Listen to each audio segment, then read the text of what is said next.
একদিন শিয়াল এক কোণে বসে নিজেই বলল, মানুষরা স্কুলে গিয়ে শেখে, কিন্তু আমরা পশুরা তো কিছুই শেখি না।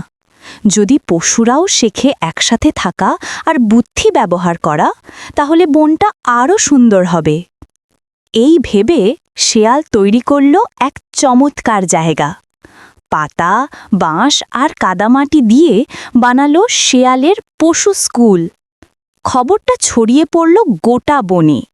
পরদিন সকালেই ভর্তি হতে চলে এলো সবাই। খরগোশ, বানর, হাতি, মুরগি আর হরিণ। বনের মাঝে হাসি আর উচ্ছ্বাসে ভরে গেল চারপাশ। শেয়াল বলল, স্বাগতম তোমাদের।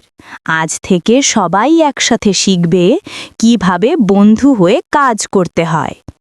সবাই চিৎকার করে বলল, ইয়া! আমরা পড়ব, আমরা শিখব। প্রথম ক্লাসের দিন। শেয়াল বোর্ডে বড় করে লিখল, সহযোগিতা মানে কি? খরগোশ হাত তুলে বলল, আপা, সহযোগিতা মানে একসাথে কাজ করা। শিয়াল খুশি হয়ে মাথা নাড়ল, একদম ঠিক বলেছ খরগোশ।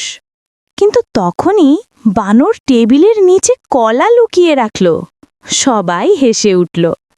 শেয়াল একটু হেসে বলল, দুষ্টুমি করা মজার, কিন্তু শেখাটাই আসল কাজ বানর মশাই। একদিন ক্লাস শেষ হবার আগে মুরগি মজা করতে গিয়ে উড়ে গেল গাছে, কিন্তু নামতে পারছে না। সে ডাকছে, বাঁচাও বাঁচাও, আমি নামতে পারছি না। খরগোশ, বানর, হরিণ আর হাতি দৌড়ে গেল সাহায্য করতে। বানর গাছে উঠে মুরগিকে নিচে নামালো। হাতি তার বড় সুর বাড়িয়ে ধরে ফেলল মুরগিকে। খরগোশ পানি এনে দিল, আর হরিণ ছায়া করে রাখল গাছের নিচে।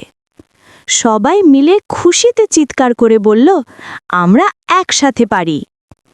শেয়াল তালি দিয়ে বলল, দেখলে, একসাথে কাজ করলে কোনো সমস্যাই বড় নয়।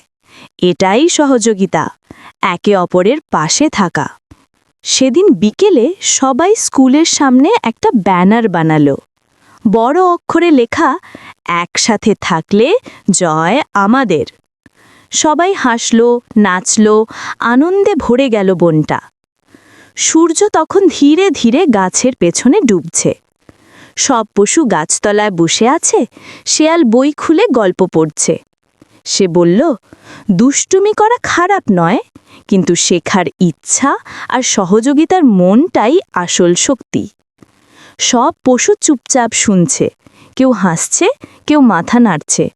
শেষে সবাই একসাথে বলল, একসাথে থাকলে আমরা জয়ী হব। বনের আকাশে তখন লাল সূর্য, হাওয়া বইছে, পাখিরা ডাকছে, আর শেয়ালের পশু স্কুলের চারপাশ ভরে গেছে হাসির শব্দ। গল্পের শিক্ষা, একা বুদ্ধিমান